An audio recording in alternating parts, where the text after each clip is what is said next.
जी first students, हम अपना second topic start करते हैं। तो हम बेटा चैप्टर 4 कंटिन्यू कर रहे हैं। तो मैंने आपको पहले वर्क पढ़ाया, ठीक है। उसमें आपने देखा कि एक ही फोर्स एक्ट कर रही है और ऑब्जेक्ट डिस्प्लेसमेंट कवर कर रहा है, तो उसको हम work done bye constant force भी कह सकते हैं, ठीक है। तो अब हम नेक्स्ट टॉपिक पढ़ते हैं आज का, that is work done by variable force, ठीक है। कि जब बहुत सारी फोर्सेस एक्ट कर रही हों, ठीक है, तो उस वक्त हम वर्क डन को किस तरीके से फाइंड आउट करते हैं, ठीक है। पहले हमने देखा कि एक ही फोर्स एक्ट कर रही है, तो W is equals to F T cos theta का फार्मूला हम लगा कर फाइंड आउट कर सकते हैं। अब देखें बेटा work done by variable force. तो अब देखें वेरिएबल फोर्स के लिए मैं ग्राफ ड्रा करता हूँ बिटवीन फोर्स एंड डिस्प्लेसमेंट। यहाँ मैं कहता हूँ कि मैं ये फोर्स लगा रहा हूँ, ठीक है, ठीक है।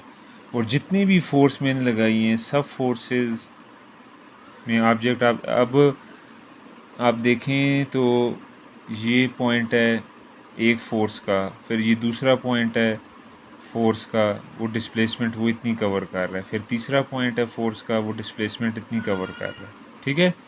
तो अब एक साथ तो सब की फाइंड आउट नहीं की जा सकती, तो मैं क्या करता हूँ, इनके छोटे छोटे स्मॉल पार्ट्स में डिवाइड कर देता हूँ like this.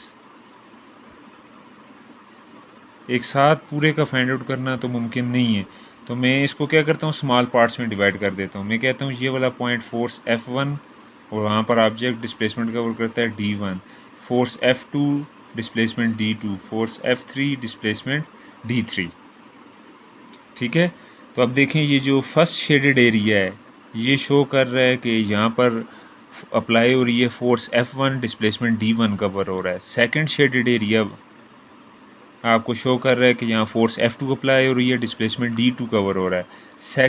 Third shaded area show कर रहा है फोर्स F3 और डिस्प्लेसमेंट D3 कवर हो रहा है, ठीक है।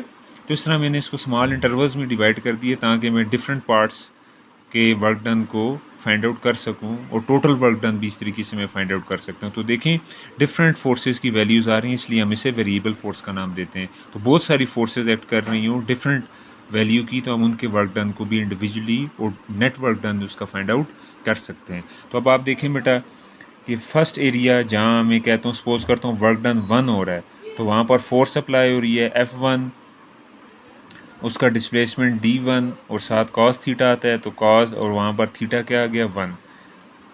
Second shaded area W2, force apply F2 D2 cos और उसका थीटा क्या आ जाएगा 2, up to WN up to last N point तक FN DN cos theta N, ठीक है।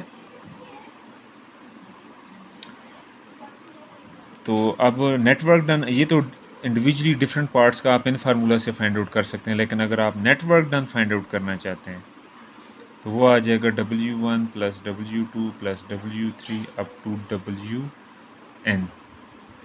तो F1 D1 cos theta 1 plus F2 D2 cos theta 2, इसी तरह 3 का जिस तरह मैंने लगाया है F3 D3 cos theta 3 up to FN DN cos theta N। तो नेट वर्क डन कैसे फाइंड आउट करेंगे, तो इसको बेटा हम समराइज़ कर देंगे सबको एक साथ, समेशन का साइन लगाएंगे और यहाँ पर ये जो 1 2 3 वर्क डन है इनको हम एक अल्फ़ाबेट असाइन कर देंगे। आई असाइन कर देता हूँ। वर्क डन कहाँ से स्टार्ट हो रहा है, 1 से स्टार्ट हो रहा है और अप टू किधर तक है, N तक है। ये समेशन शो कर रहा है कि आपका वर्क डन 1 से स्टार्ट होता है और कहाँ तक है 1, तो फिर इसमें 1 2 3 4 5 up to so on N part तक। फिर साथ क्या लिखेंगे, FN DN cos theta N, ठीक है। सॉरी मैंने N लगा दी है, FI DI cos theta I, sorry मैंने N लगा दिया था, ये I लगाना है आपने, ठीक है।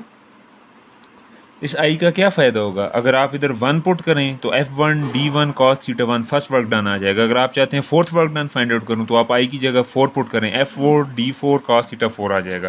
तो इस तरह हमने अल्फ़ाबेट डिज़ाइन कर दिए जो बता रहा है कि वर्क डन फर्स्ट से स्टार्ट हो रहा है और एन पे ख़त्म हो रहा है। तो आप इस अल्फ़ाबेट में जोन सी भी वैल्यू लिखेंगे वो आप स्पेसिफिक एरिया का वर्क डन आप फाइंड आउट कर सकते हैं।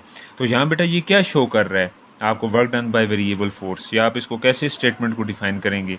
क्या आप ये देख रहे थे ये एरिया आपके पास आ रहा है, ठीक है, तो आपने इसको डिफरेंट पार्ट्स में डिवाइड किया ताकि आप सारे पार्ट्स का इंडिविजुअली फाइंड आउट कर सकें।